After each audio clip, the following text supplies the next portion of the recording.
यहूदन वांगुर या गैर मुस्लिमन वांगुर जे वे बर्थडे मल्हाईंदा आहिनि त तव्हां बर्थडे मल्हायो, सही ख़ुशियूं मल्हायो, नचो, केक विरायो, पाड़े में मिठाइयूं तक़सीम ॾियो। छो छो छा थियो कि रबीउल अव्वल अची वियो। मुंहिंजा दोस्तो, जेकर तव्हां रबीउल अव्वल जे मक़सद खे तव्हां न वरितो, रसूलुल्लाह जी विलादत खे न वरितो, अल्लाह जे हबीब जे मक़सद खे तव्हां न अपनायो, त इहे मिठाइयूं ख़ुदि तव्हांजे ॻीचीअ में पवंदियूं, इहे तव्हांजा नचण ऐं कुॾण ख़ुदि तव्हांजे ॻीचीअ में पवंदा। इन जो मिसाल मां ईअं अर्ज़ु कयां, जेकर तव्हांखे तव्हांजे वालिद साहब तव्हांखे हुकुम करे, पुट वञ पाणी खणी आ, मूंखे पीआर, मूंखे उञ लॻी आहे, तव्हां उनजे हुकुम जी ताबेदारी त न कयो, वेही करे तव्हां नचो त वाह जो मुंहिंजो बाबो आहे, वाह जूं इन जे अंदरि क्वालिटियूं आहिनि, वाह जी महिरबानी कई अल्लाह साईं जो मूंखे बाबो अता फरमाई, वाह जी अल्लाह साईं असांजे मथां करम कयो। मुंहिंजा दोस्तो, इहे कर्म त पंहिंजी जाइ ते जेसीं ताईं रसूलुल्लाह जो चवणु न वठंदे तेसीं ताईं अल्लाह तबारक व तआला तुंहिंजे मथां जन्नत खे हराम करणु फरमाईंदो। अम्मा बअदु फअऊज़ु बिल्लाहि मिनश शैतानिर रजीम। बिस्मिल्लाहिर रहमानिर रहीम।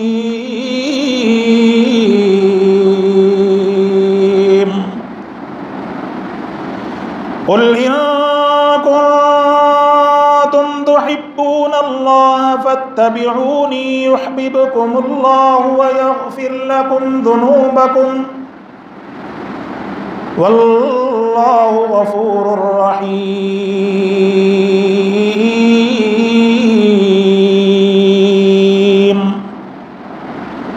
कुल अतीउल्लाह वर्रसूल फ़इन तवल्लौ फ़इन्नल्लाह ला युहिब्बुल काफ़िरीन।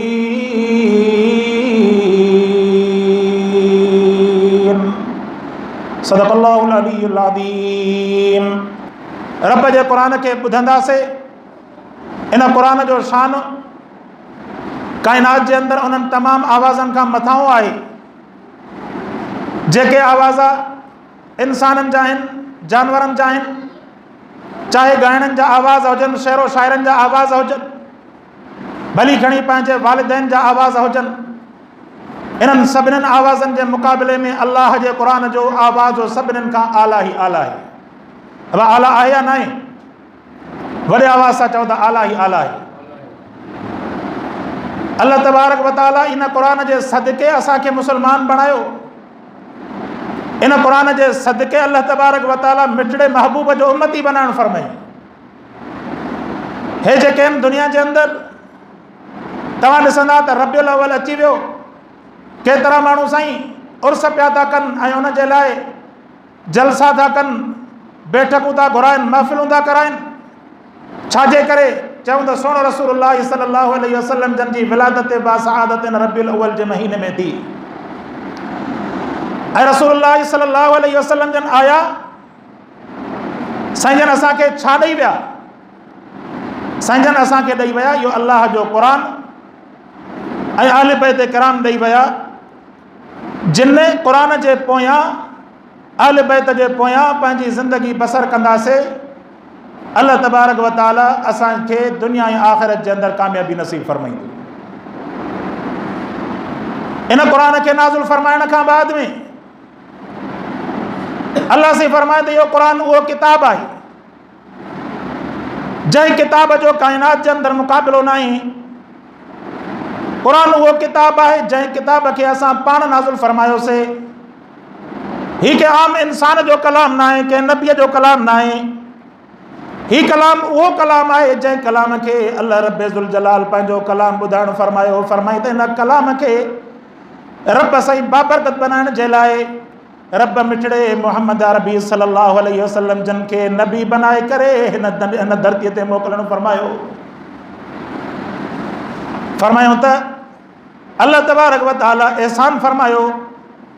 ॿिया एहसान केतिरा रब साईं अता फरमाया असांखे, पर उन्हनि तमामु एहसाननि जे मुक़ाबले में इहो वॾे में वॾो एहसान अल्लाह तबारक व तआला इहो अता फरमायो जो मिठड़े मोहम्मद मुस्तफ़ा खे अल्लाह साईं अवां असांजी जिन्स मां बनाए करे मोकिलणु फरमायो।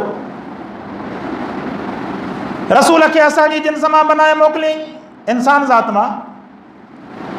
जेकॾहिं रसूल जो इंसान न हुजे फ़रिश्तो हुजे त असांखे ख़बर कीअं पए त उहे खाइनि कीअं था, पीअनि कीअं था, सुम्हनि कीअं था, उथनि कीअं था, वेहनि कीअं था, शादी कीअं था कनि। फरमाईंदा व इन तउद्दू निअमतल्लाहि ला तुहसूहा, फरमाईंदा ॻणणु चाहींदव रब जी ॾिनल नेमतुनि खे ॻणी बि नथा सघो, पर उन्हनि तमामु नेमतुनि जे मुक़ाबले में अल्लाह पाक हिकिड़ी अहिड़ी अज़ीम नेमत अता फरमाई जंहिं नेमत जो नालो मुहम्मद रसूलुल्लाह सल्लल्लाहु अलैहि वसल्लम आहे। अल्लाह से क़ुरान में पाण बयान फरमायो, फरमाईंदा लक़द मन्नल्लाहु अलल मुमिनीन इज़ बअथ फ़ीहिम रसूला मिन अनफुसिहिम यतलू अलैहिम आयातिही व युज़क्कीहिम व युअल्लिमुहुमुल किताब वल हिकमा व इन कानू मिन क़ब्लु लफ़ी ज़लालिम मुबीन। अल्लाह साईं तमाम नेमतूं अदा फरमायूं, उन्हनि नेमतुनि जो तव्हां शुक्र त अदा न करे सघिया, पर रब फरमायो वॾे में वॾी नेमत असां तव्हांखे अता फरमाईसीं जो मोहम्मद मुस्तफ़ा खे अल्लाह पाक मोमिननि जी जिंद ऐं जान मां बनाए करे मोकिलणु फरमायो। अव्हां जी जिंद ऐं जान मां अल्लाह साईं रसूलुल्लाह जन खे नबी बनाए करे मोकिलणु फरमायो। अलल मुमिनीन, मोमिननि जी जिंद मां इज़ बअथ फ़ीहिम रसूला, रसूल बनाए करे मोकिलणु फरमाई। रसूल मां मुराद पैगाम पहुचाईंदड़ मैसेंजर, अल्लाह जो पैगाम खणी करे अल्लाह जो रसूल अवां असां ॾींहुं आयो। 23 साल मुस्तफ़ा सल्लल्लाहु अलैहि वसल्लम जन महिनत करणु फरमाई न उम्मत जे लाइ। कहिड़ी महिनत फरमाई? ताकि तव्हां हिन क़ुरान मुक़दस ते अमल कयो, उनखे पढ़ो, पंहिंजे ज़िंदगी में क़ुरान खे नाफ़िज़ करे ॾेखारियो। सिर्फ़ु इन जे लाइ न त जनाब चंद ॾींहं वाणियुनि यहूदियुनि वांगुरु या ग़ैर मुस्लिमनि वांगुरु जीअं उहे बर्थडे मल्हाईंदा आहिनि त तव्हां बर्थडे मल्हायो, सही ख़ुशियूं मल्हायो, नचो, केक विरायो, पाड़े में मिठाइयूं तक़सीम ॾियो। छो छा थियो? कि रबीउल अव्वल अची वियो। मुंहिंजा दोस्तो, जेकॾहिं तव्हां रबीउल अव्वल जे मक़सद खे तव्हां न वरितो, रसूलुल्लाह जी विलादत खे न वरितो, अल्लाह जे हबीब जे मक़सद खे तव्हां न अपनायो, त इहे मिठाइयूं ख़ुदि तव्हांजे गीचीअ में पवंदियूं, इहे तव्हांजा नचण ऐं कुॾण ख़ुदि तव्हांजे गीचीअ में पवंदा। इन जो मिसाल मां ईअं अर्ज़ु कयां, जेकॾहिं तव्हांखे तव्हांजे वालिद साहिबु तव्हांखे हुकुम करे पुट वञ पाणी खणी आ, मूंखे पीआर, मूंखे उञ लॻी आहे, तव्हां उनजे हुकुम जी ताबेदारी त न कयो, वेही करे तव्हां न चओ त वाह जो मुंहिंजो बाबो आहे, वाह जो हिन जे अंदरि क्वालिटियूं आहिनि, वाह जी महिरबानी कई अल्लाह साईं जो मूंखे बाबो अता फरमाई, वाह जी अल्लाह साईं असांजे मथां करम कयो। मुंहिंजा दोस्तो, इहे कर्म त पंहिंजी जाइ ते जेसीं ताईं रसूलुल्लाह जो चवणु न वठंदे तेसीं ताईं अल्लाह तबारक व तआला तुंहिंजे मथां जन्नत खे हराम करणु फरमाईंदो। अल्लाह पाक रसूलुल्लाह साईं जन खे मोकिलणु फरमायो ताकि तव्हां उन जी ज़िंदगी खे पंहिंजी ज़िंदगी बणायो। लक़द कान लकुम फ़ी रसूलिल्लाहि उस्वतुन हसना, अल्लाह साईं मिठड़े मुस्तफ़ा जी ज़िंदगी खे तव्हांजे लाइ उस्वे हसना बनाइणु फरमायो।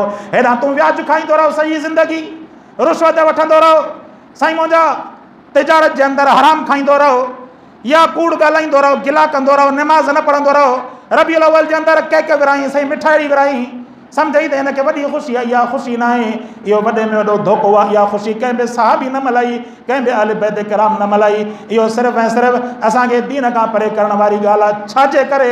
रसूलुल्लाह जी आमद कंहिं रबीउल अव्वल जी मोहताज न आहे। रसूलुल्लाह सल्लल्लाहु अलैहि वसल्लम जी आमद सॼी ज़िंदगी जे अंदरि मिठड़े मुस्तफ़ा जी सुन्नतुनि खे ज़िंदा करण जो नालो आहे। सॼी ज़िंदगी उथंदे वेहंदे, सुम्हंदे उथंदे, सुम्हो त दुआ पढ़ी सुम्हो, या रसूलुल्लाह जी सुन्नत आहे। तव्हां उथो त दुआ पढ़ी उथो, छो त इहा मिठड़े मुस्तफ़ा जी सुन्नत आहे। आज़ान अची वई, तव्हां नमाज़ पढ़ो, या रसूलुल्लाह जी सुन्नत आहे। तव्हां दुकान ते वियो त हलाल तरीक़े सां तिजारत कयो, या मिठड़े रसूलुल्लाह जी सुन्नत आहे।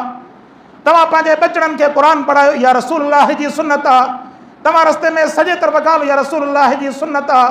तव्हां शादी सादगी सां कयो, या रसूलुल्लाह जी सुन्नत आहे। तव्हां पंहिंजे बचड़नि खे हलाल रिज़्क़ कमायो, कमाए करे खारायो, इहा मिठड़े रसूलुल्लाह जी सुन्नत आहे। मुंहिंजा दोस्तो, रसूलुल्लाह जी पैदाइश असांखे सॼी ज़िंदगी अमल करण जो तरीक़ो थी सेखारे। न इन जे लाइ त हे जेके चंद ॿटड़े ॾींहं जेके आहिनि बिदअतुनि वांगुरु चंद ॾींहं मल्हाए करे उन खां बाद में सॼो वरी साल वरी चुप करे वेही रहूं, इहो धोखो आहे, इहो फराड आहे शैतान जो। शैतान जेकॾहिं असांखे इन धोखे ऐं फराड जे अंदरि आंदो, यकीननि पोइ असांखे रसूलुल्लाह जी ज़िंदगी खां परे करे वठंदो।